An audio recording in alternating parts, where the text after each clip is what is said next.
Snake মানে কি গো? আর queen মানে? কুইন মানে কি? হ্যাঁ। আউল মানে?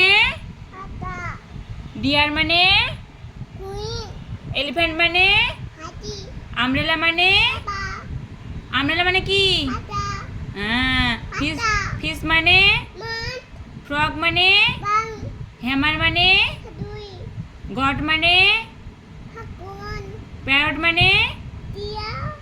হ্যাঁ। তারপরে স্নেক মানে কি?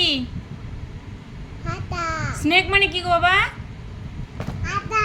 ভুলে গেলা? কুইন মানে কি? কুইন মানে? দুষ্টু মিষ্টু হয়ে গেল বাবা। কুইন মানে কি গো? কুইন মানে? হ্যাঁ। আউল মানে? আর পটেটো মানে কি বলো?